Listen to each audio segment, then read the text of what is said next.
The evening air in the parking garage was cool and smelled of concrete and distant rain. Ethan leaned against the driver's side door of his sedan, watching the glass doors of the university's main building. His posture was deceptively relaxed, a picture of patience.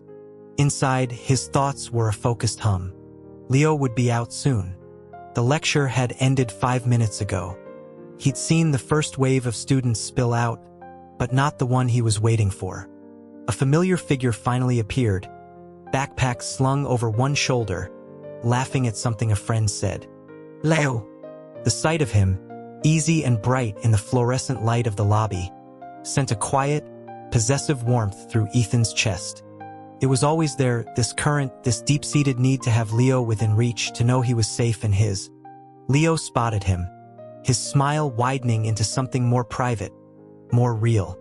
He said a quick goodbye to his friend and started across the pavement, not walking but almost skipping, a burst of uncontained energy. Ethan pushed off from the car, opening his arms a fraction. Leo crashed into him, the impact solid and welcome, burying his face in the wool of Ethan's coat. "I told you not to run," Ethan murmured into his hair, his voice a low rumble. His arms tightened, locking Leo in place for a moment longer than necessary. He could feel the rapid beat of Leo's heart against his own. "You always catch me," came the muffled reply, warm breath through fabric. Ethan allowed himself a small, private smile before easing his hold. He opened the passenger door, taking Leo's backpack and placing it carefully in the back seat. The drive home was a quiet comfort. The city lights began to blink on, painting the dusk in streaks of gold and violet. From the corner of his eye, he watched Leo fiddle with the radio, settling on some indecipherable indie rock station, his fingers tapping rhythm on his knee. A familiar, tender ache bloomed behind Ethan's ribs. He remembered a different boy, years ago, small and silent in a bleak hospital corridor. He'd been there for a mandated therapy session, a ghost moving through the sterile halls. And there was this child, curled into a tight ball on a plastic chair, tears streaming down his face without a sound. His lips had been moving, whispering to himself. Ethan had paused, unseen, and listened. "It's okay, Leo, it doesn't hurt. Just blow on it. See? All better." No one had come for that little boy. He'd been alone, soothing himself through some unnamed pain. Ethan had stood there, a hollow 11-year-old with a darkness in his own past, and felt a recognition so sharp it was like a physical pull. That one needed looking after. That one needed a harbor. He'd made it happen. He'd asked for him. Now that boy was a young man, humming along to the radio in the seat beside him, the center of Ethan's meticulously ordered world. He would burn cities to keep him there. "Can we have the maple-glazed salmon tonight?" Leo asked, breaking his reverie. "And watch that documentary about the deep sea? The one you found?" The salmon, yes. The documentary, also yes. Ethan signaled a turn into their tree-lined neighborhood.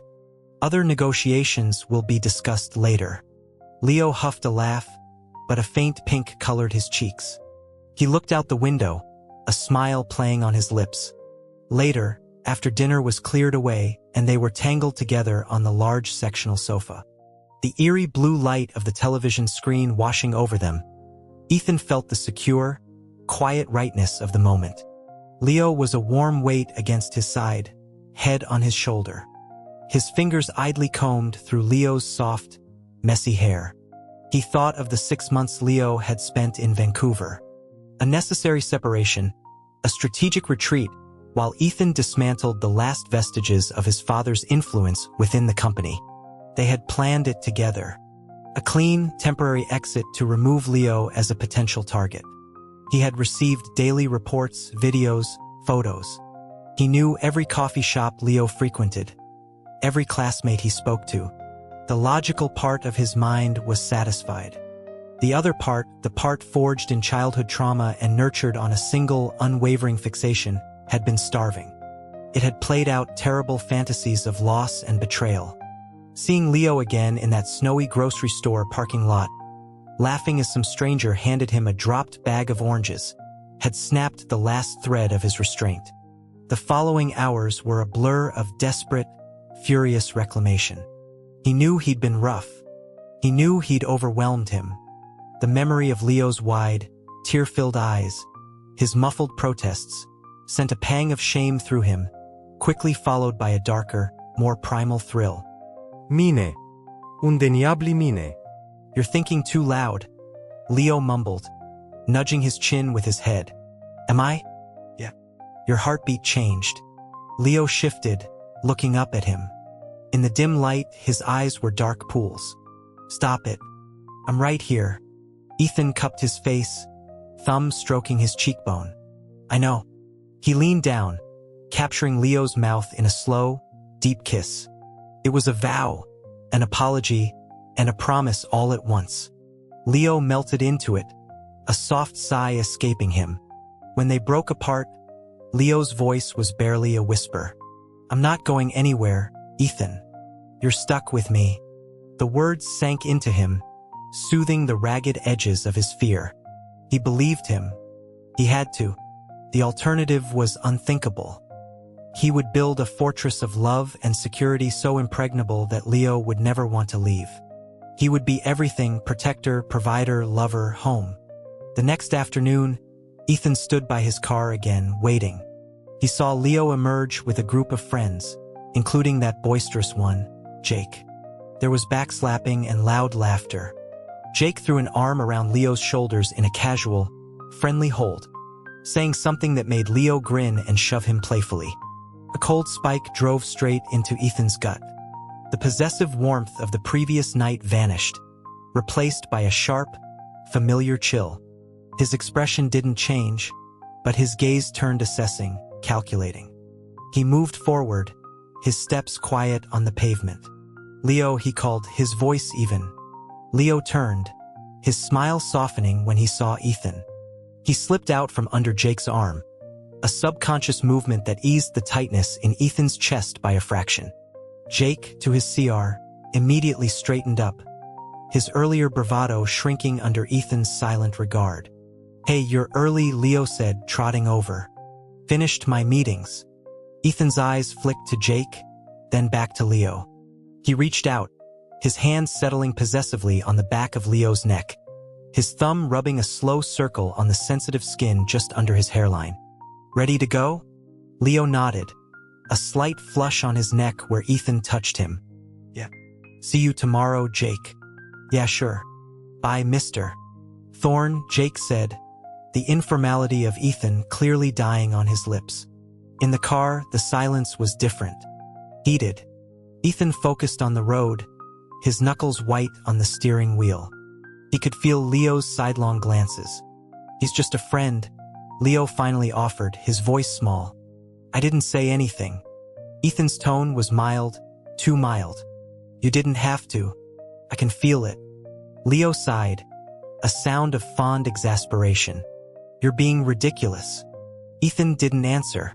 The rest of the drive was quiet. At the house, the door had barely closed behind them before Ethan had him pressed against it, his body caging Leo, Indiana. He leaned close, his lips a breath away from Leo's ear. He touched you, Ethan stated, his voice low and rough. It was a hug. A guy hug. I saw how he looked at you.